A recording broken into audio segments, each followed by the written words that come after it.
அன்பு நண்பர்களே, பனை மரத்தின் சிறப்பு, பெருமை, பலன் பேசணும்னா பல நாள் பேசலாம். அவ்வளவு நன்மை இருக்கு. அவ்வளவு பெனிஃபிட்ஸ் இருக்குதுங்க. நான் இலங்கை போனப்போ பார்த்தேன். இலங்கையில பனை மரத்துக்குன்னே, அதாவது பனை மரத்தால் செய்யப்பட்ட பொருள்களுக்கு மட்டுமே பெரிய டிபார்ட்மெண்டல் ஸ்டோருங்க. சும்மா 10க்கு 10 எல்லாம் இல்லைங்க. சாதாரண நம்ம ஊர்ல டிபார்ட்மெண்டல் ஸ்டோர்ன்னு சொல்லி இருக்கு இல்லைங்களா? ஒரு 500, 600, 1000 பொருள் இருக்கு இல்லைங்களா?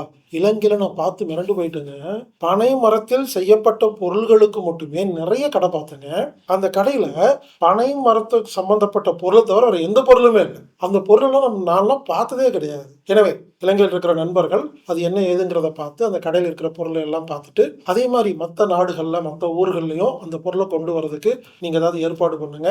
இந்த வீடியோ பார்த்துட்டு இருக்கிற நண்பர்கள் இலங்கைக்கு போறதா இருந்ததுன்னா அங்க போய் பார்த்துட்டு நான் சொன்ன கடையை தேடி கண்டுபிடிச்சு அதே மாதிரி பொருள்களை நம்ம ஊர்லயும் வெறும் பனை மரத்துக்குன்னு ஒரு கடை எல்லா பொருள்களும் கொண்டு வர மாதிரி ஏற்பாடு செய்யணும்னு கேட்டுக்கிறேங்க. ஐயா, இந்த பனை மரத்துடைய அருமை சிறப்பு சொல்லுங்களேன். பனை மரம்ன்றப்போ அது நம்ம பிரபஞ்சத்துக்கு, இந்த பூமிக்கும் நன்மை செய்து, இந்த பூமியில வாழுற அனைத்து உயிரினங்களுக்கும் ஒரு புல், செடி, கொடி, மரம் எல்லாத்துக்கும் சேர்த்து மனிதர்களும் சேர்த்து நன்மை செய்யக்கூடிய ஒரு அது பார்த்தீங்கன்னா அதுல வர உணவை மட்டும் நம்ம சாப்பிட்டு இருந்தோம்னா நம்மளுக்கு சத்து குறைபாடுன்ற ஒரு பிரச்சனையே இப்போ யாருக்குமே வந்திருக்காது. குழந்தையா இருக்கட்டும், தாத்தாவா இருக்கட்டும்.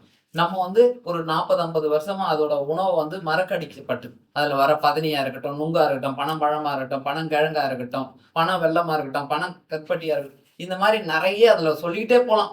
ஒரு 1000 உணவுப் பொருட்களை நம்ம அதுல தயார் செய்யலாம், இல்ல தயார் செஞ்சுக்கிட்டு இருக்கிறாங்க.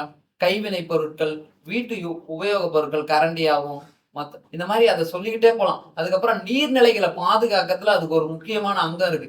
நம்ம அதோட வடிவமே பாத்தீங்கன்னா ஒரு கொடையை திருப்பி போட்டா எப்படி இருக்குமோ அப்படிதான் இருக்கும் பனை மரத்தோட வடிவமே. அந்த ஒரு சொட்டு மழை நீர், ஒரு ஒரு 2 லிட்டர் மழை வருதுன்னா அந்த 2 லிட்டரையும் பூமிக்கடியில அந்த வேர் வழியா அந்த மரத்துல இருந்து எடுத்து பூமிக்கடியில நிலத்தடி நீரை சேகரிச்சு வச்சுக்கும். அதை வீணே ஆக்காது.